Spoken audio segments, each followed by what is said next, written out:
todos muy bienvenidos a un nuevo repaso de escuela sabática de día domingo. Hoy es un día especial porque arrancamos un nuevo trimestre. El trimestre de hoy vamos a estar hablando de un libro que creo que es muy importante, que es un libro muy lindo y es un libro que todo el mundo conoce. Ya sea que sea cristiano o no, conoce este libro en la Biblia. ¿Y cuál es? Es Génesis.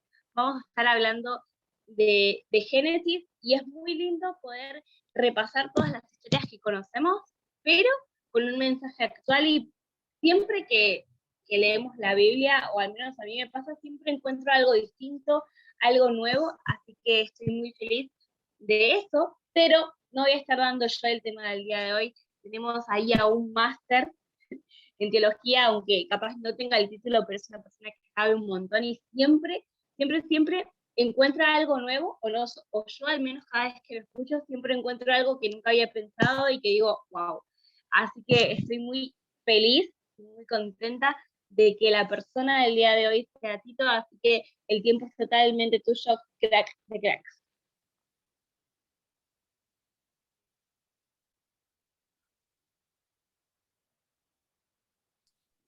Espero no haberte puesto nervioso. Gracias, Ari, por la presentación, pero ese tipo de presentación hacen que después quiera convertir el agua en vino. Me parece muy bien. Listo, muchísimas gracias.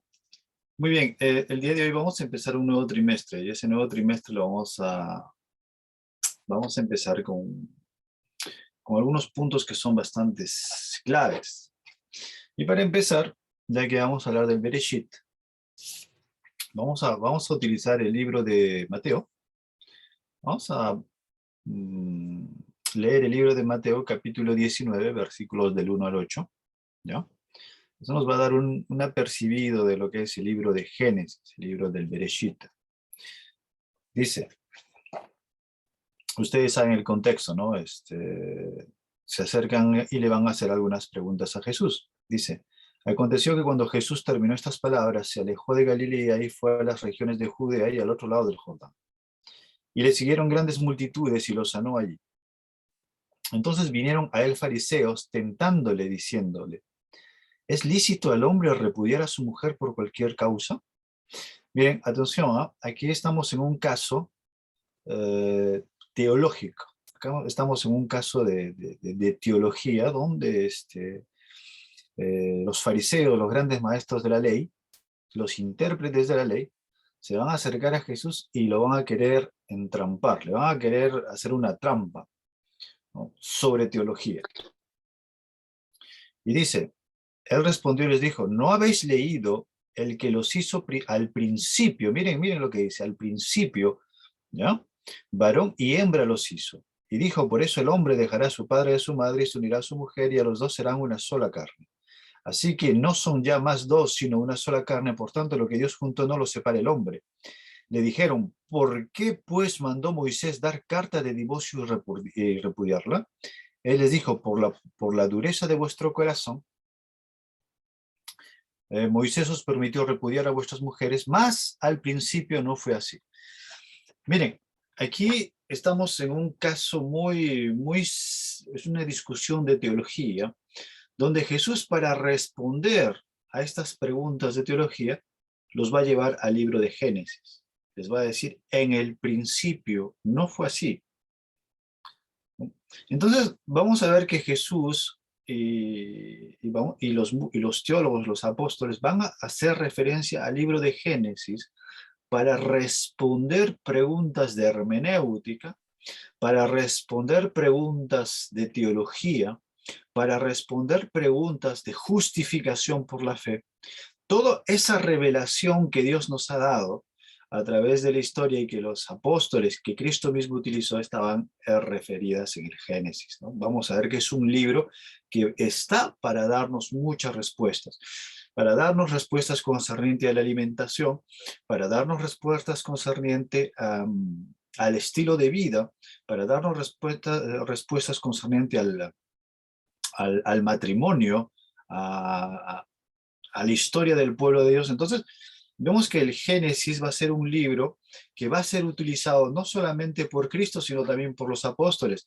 Acuérdense que en el libro de Gálatas, en el capítulo 4, en el libro de Romanos también, Pablo va a hacer referencia a Abraham, ¿no? Para explicar la justificación por la fe, para dar su discurso concerniente a la salvación. Entonces, Pablo va a hacer referencia al Génesis. Entonces vamos a ver que para muchos, incluyendo Cristo, muchos personajes de la Biblia, van a hacer referencia al principio, a Dios, ¿no? Como respuestas a todas esas polémicas, a todas esas preguntas que se han hecho concerniente a a, como diríamos, a varias incógnitas. Ahora, lo que nosotros tenemos que tener presente es que el Génesis es un libro que va a afirmar cosas, no las va a explicar, ¿ya? Por ejemplo, el hecho de que Dios haya creado el mundo, ese texto está hecho para afirmar que Dios ha creado. No nos está diciendo cómo ha creado, no nos está diciendo que si Dios está sujeto al tiempo, que no está sujeto al tiempo, simplemente el texto nos está diciendo que Dios ha creado. Y no debemos utilizar esos pocos versículos para intentar llegar o explicar algo que es inexplicable, sabiendo que en ese tiempo no había ningún testigo ocular. Y para crear algo de la nada, pues simplemente nosotros tenemos que aceptarlo, ¿no? No tenemos, porque hoy día he visto tantas corrientes teológicas y filosóficas que quieren explicar algo que sinceramente es inexplicable, ¿no? Que Dios es sujeto al tiempo, que no es sujeto al tiempo, que Dios es muchas cosas, ¿no? Debemos saber que la Biblia es un libro que se le da al hombre para que el hombre conociera a su Salvador, ¿no? Para que el hombre supiera que Dios siempre lo ha acompañado y que siempre hay un plan de redención. Cristo es el centro de la Biblia, Cristo es el centro. Y la palabra, si ustedes leen el libro de Juan capítulo 1, la palabra que crea, la palabra creadora, esa palabra, ese verbo que creó todo, esa palabra fue puesta en duda por el enemigo en el libro de Génesis, ¿no? Muy bien, vamos a leer el primer versículo del libro de Génesis, ¿ya? Si ustedes se dan cuenta, el libro de Génesis empieza con Bereshit, ¿no? Dice en el principio, Bereshit. Bereshit bara Elohim, hashamayim bet haaretz, ¿no? En el principio creó Dios los cielos y la tierra. Y aquí vamos a ver una característica de la parte de Dios, una característica innata de Dios, una característica que es parte del ser natural de Dios, que es la creación. Lo que implica que Dios no puede mentir. ¿Por qué? Porque su palabra crea. Cuando Él dice algo, se hace. Por eso no puede mentir. Es por eso que muchos discursos a través de la época, en Deuteronomio 29, Deuteronomio 30, en el libro de Jeremías, sobre todo en el libro de Jeremías, se van a encontrar con las palabras, la boca de Jehová lo ha dicho, ¿no? Esas palabras. ¿Por qué? Porque hace alusión simplemente a esa característica innata de Dios, que Dios no puede mentir. Dice, porque la boca de Jehová lo ha hablado. Quiere decir, porque se hará, ¿no? Porque no hay excusa, eso se va a hacer. Y en esos discursos vamos a encontrar que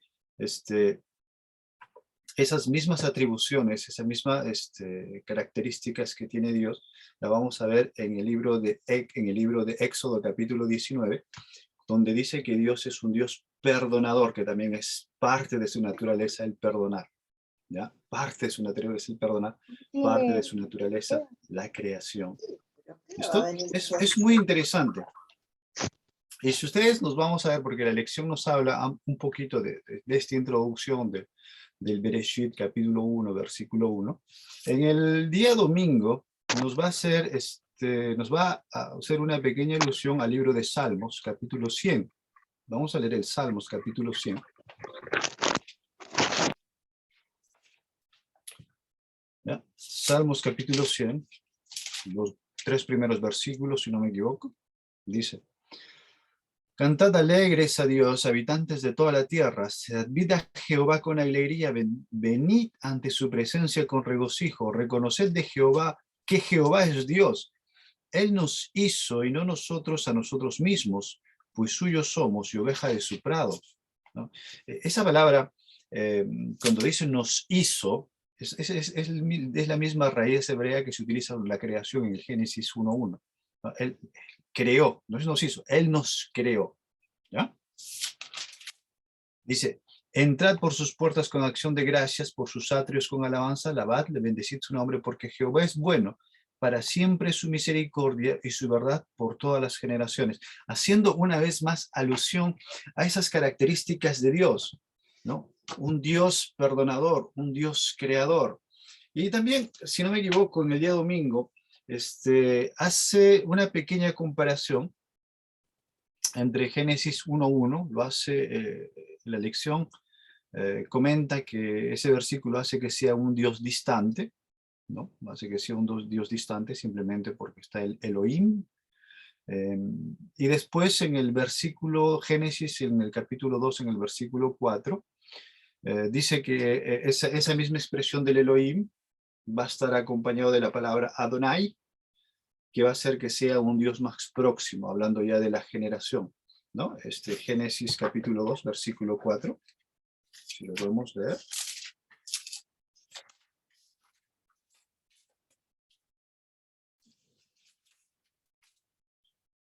Génesis capítulo 2, versículo 4 dice, estos son los orígenes de los cielos y la tierra, cuando fueron creados el día que Jehová Dios hizo los cielos y la tierra, ¿no?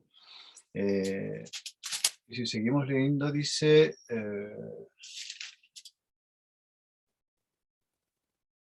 claro, y toda planta del campo antes que fuese en la tierra, y todo, haciendo una relación con la creación, haciendo una relación con la creación. Y si no me equivoco, y esto así más bien esa no la sé de memoria, la palabra Helet, Tolet, Hashamayim, Bet Haretz, Berijabe, Bejibare, hace alusión a la palabra Adonai.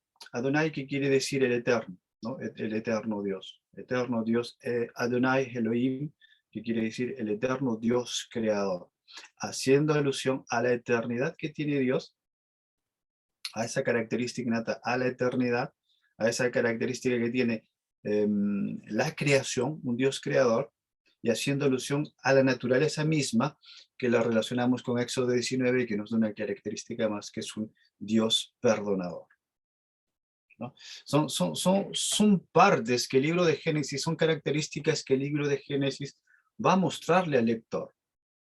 Va a mostrarle al lector. Si nos ponemos un poquito a pensar, el libro de Génesis lo podemos dividir en dos partes, ¿ya? Del capítulo 1 al capítulo 11, esos capítulos van a mostrar el trabajo que Dios tiene, ¿no? Hacia la creación, hacia el mundo en general, y a partir del versículo 12, del 1 al 11, podemos decir, del 10 y medio, 11, y a partir del 12 hasta el final, vamos a ver que ahí está lo que es el Toledo, que es la generación que Dios ha llamado, a Abraham que ha sido llamado, y a toda su familia y a toda esa generación donde va a salir la simiente, ¿no? Podemos dividir el Génesis en esas dos partes, ¿no? La primera parte del Elohim, ¿no? Como Dios o Rey del universo creador, que se encarga de una manera general, y después el Toledo, que es la genealogía ya de la simiente, que se va a donde van a ser Cristo Jesús. ¿Ya? Podemos dividirlo, el libro de Génesis, la mayoría de los teólogos lo divide de esa manera. Yo pienso que a nivel pedagógico es bastante interesante. Otra cosa que tenemos que pensar es que cuando el libro de Génesis expresa algo, ¿ya? Cuando el libro de Génesis expresa algo, la mayor parte lo expresa para afirmar una cosa, como ya lo hemos dicho, no para explicar esas cosas, ¿no? Por ejemplo, el hecho de que Dios haya creado al hombre a su imagen, se trata de una afirmación de que Dios creó al hombre, ¿no? Ahora, nosotros podemos sacarles muchas aplicaciones espirituales, morales, para nuestra vida y con relación a nuestra salvación. Pero de ahí a intentar bajar a Dios al nivel del hombre, si Dios tiene una nariz, porque el hijo alemán, o si él respira como nosotros, o si tiene pulmones, o, o saber de si tiene cabello o no tiene cabello, pues eso no, eso no, ¿no? Este es un libro con la información que se nos ha dado para nuestra salvación. Todos los elementos para que el hombre sea salvo están en este libro y no podemos utilizarlo. No es un libro de ciencia, no es un libro no es un libro de metafísica, no es un libro que expresa cosas, leyes de la física, ¿no? Y eso tenemos que saberlo, porque hoy día mucha gente lo utiliza este libro para intentar remontar al autor. A través de ese libro quieren llegar a ver una imagen de Dios y lo rebajan hacia el hombre, ¿no? Y hacen una imagen de Dios, ¿no? Diciendo, sí, no, pero si dice que lo he hecho a la imagen del hombre, pues entonces eso quiere decir que Dios es como nosotros, no tiene pulmones, tiene cabellos, tiene ojos, y es que como el hombre, si está hecho a la imagen del hombre, es que está sometido al tiempo o está fuera del tiempo, es un ser atemporal o temporal. Y vemos que, que a veces utilizamos este libro para llegar al autor en vez de considerar el mensaje que el autor quiere darnos. Y esto es primordial y eso nosotros tenemos que entender, ¿no? Ahí ustedes pueden ver las cantidades de... Yo me di el trabajo un momento, voy a preparar la elección, cuando me dieron, voy a ver postulados de teología, busqué postulados concernientes a Génesis 1.1, me encontré con un libro que habla Génesis 1.1, 380 páginas solamente en un versículo, y después hay muchas personas que dicen, no, es que Dios está sometido al tiempo, es que cuando habla de la imagen de Dios, un montón de cosas. Yo les sugiero que para eso lean, hay un pequeño libro que se llama de la antropología a la cristología. Lo hizo uno de estos antiguos teólogos adventistas, muy bueno. Y hay un pasaje, hay un capítulo, el capítulo, si no me equivoco, es el capítulo 5, ¿ya? Sí, capítulo 5, que habla, el capítulo 5 va a hablarles y va a darles ejemplos de cómo se tiene que leer este libro de Génesis, ¿no? Cómo se tiene que leer el libro de Génesis.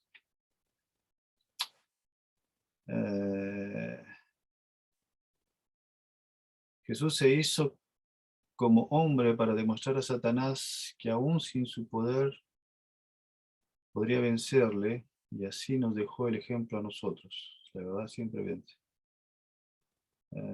Sí. No entendí muy bien ese comentario, cuál es la relación con el Génesis, pero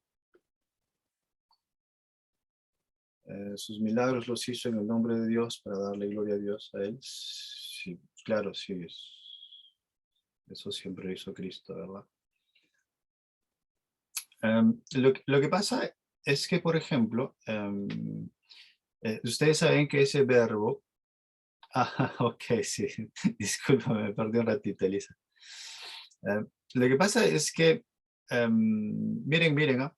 Esto es lo que pasa hoy día justamente con relación al Génesis, ¿no? El verbo fue hecho carne. Dios creó todo por la palabra, ¿ya? Dios creó absolutamente todo por la palabra. En el libro de Juan capítulo 1 nos damos cuenta que Cristo es esa palabra. Cristo fue el verbo encarnado. Dios creó todo a través de él. ¿Qué es lo que dice el libro de Génesis? Que la palabra de Dios fue puesta en duda, ¿no? La palabra de Dios fue puesta en duda por el enemigo. Y entonces, cuando Adán y Eva cayeron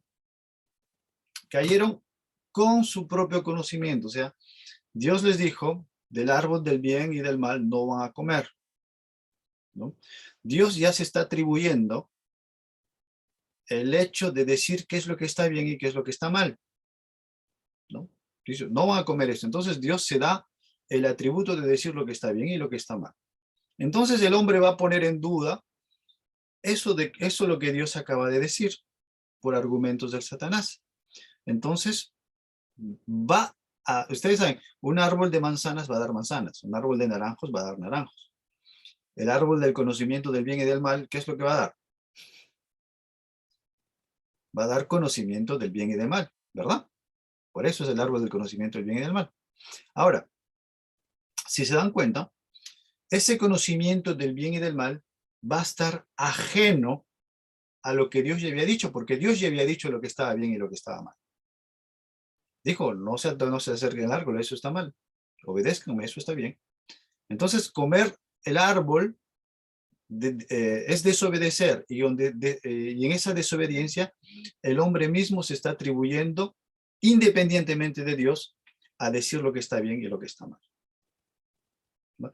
Y eso va a pasar a través de toda la historia. El hombre, por su propio conocimiento, por su propio criterio, él va a decidir lo que está bien y lo que está mal. Y generalmente la historia del Génesis nos va a demostrar que cada vez que el hombre hace según su propia mente, cada vez que el hombre decide por su propia voluntad, ignora la voluntad de Dios, pues va a terminar muy mal. Abraham dudó, ¿no? Dios le hizo una promesa y dudó de la promesa. Y se encontró con un hijo fuera del matrimonio. Y después se tuvo que separar de ese hijo y le dolió en el corazón. Lo mismo pasó con Jacob y lo mismo pasó con Isaac cuando negó a su mujer, y lo mismo pasaron con muchos, ¿no?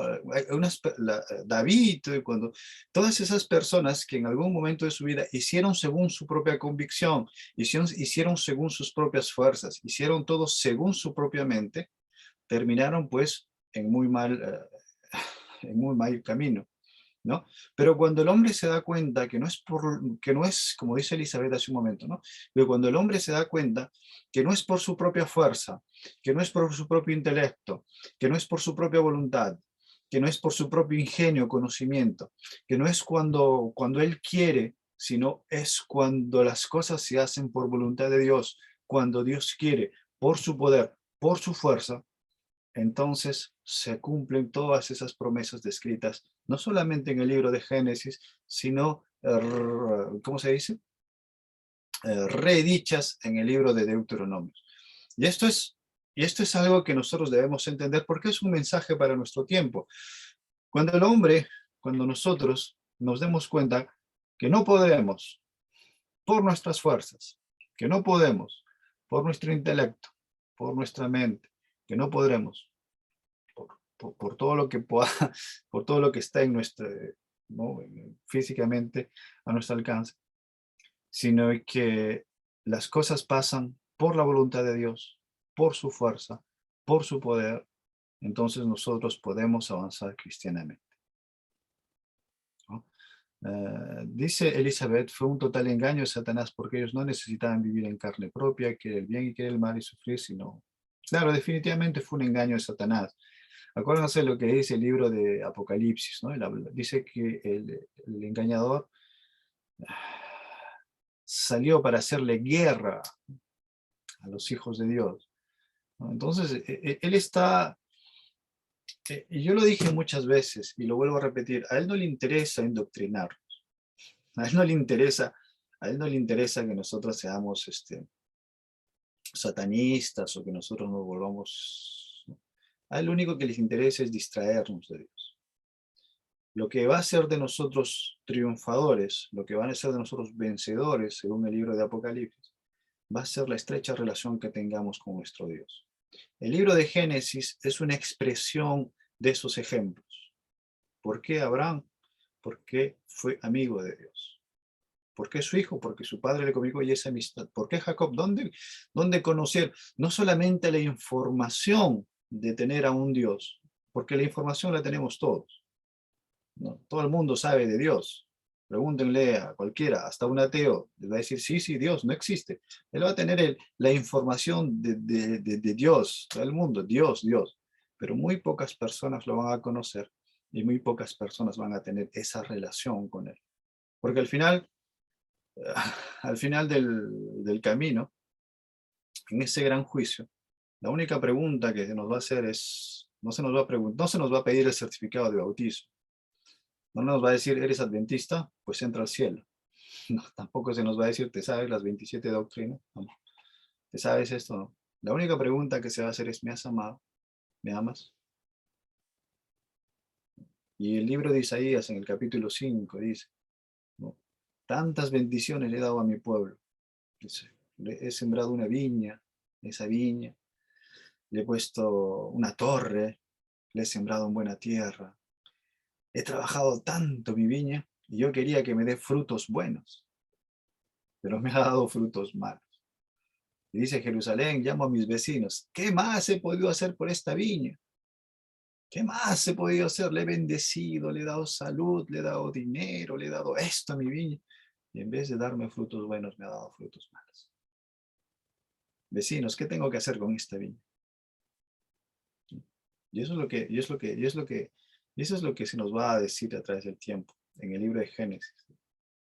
Un continuo llamado, un continuo, ¿cómo se dice? Un continuo caminar con el Señor.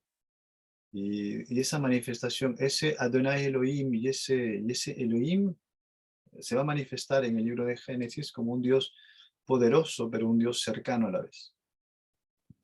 Un Dios fuerte, pero un Dios acompañador, ¿no? Bueno, hermanitos, yo pienso que el tiempo se nos ha ido rápido porque ya tenemos la lección del GPS. Espero que esta corta introducción a esta hermosa lección haya sido de edificación. Y muchísimas gracias por su comentario. Gracias, Eli, por tus aportes. Gracias a todos. Y pues nos estaremos viendo esta semana. Muchas gracias, Tito, por el mensaje del día de hoy. Está muy bueno porque es una introducción a lo que vamos a estar viendo no solamente esta semana, sino también a todo este mes, que es Génesis. No te me vayas, Tito, porque necesito que ores para cerrar. Listo, vamos a orar, chicos. Vamos a orar. Padre nuestro que estás en los cielos, Señor, santificado sea tu nombre. Señor, si te hemos ofendido, te pedimos perdón. Señor, te pedimos también que tu misericordia se manifieste en tu pueblo. Los tiempos son cortos, Señor, y las cosas avanzan a un paso gigantesco. Y desafortunadamente seguimos durmiendo. Por favor, que la gran responsabilidad que hoy día pesa sobre nuestros hombros, Señor, sea tomada conciencia por cada uno de tus hijos, en el mundo entero. Te lo pedimos eso por Cristo Jesús. Amén. Muchísimas gracias, Tito. Y muchas gracias a todas las personas que se quedaron acá por Zoom y también las personas que nos van a estar mirando por YouTube. Así que nos vemos mañana para un nuevo repaso de escuela sabática de día lunes y también para poder seguir viendo el tema de esta semana, que es la creación y es también todo este mes, es Génesis. Espero que estén súper bien. Nos vemos. Chao.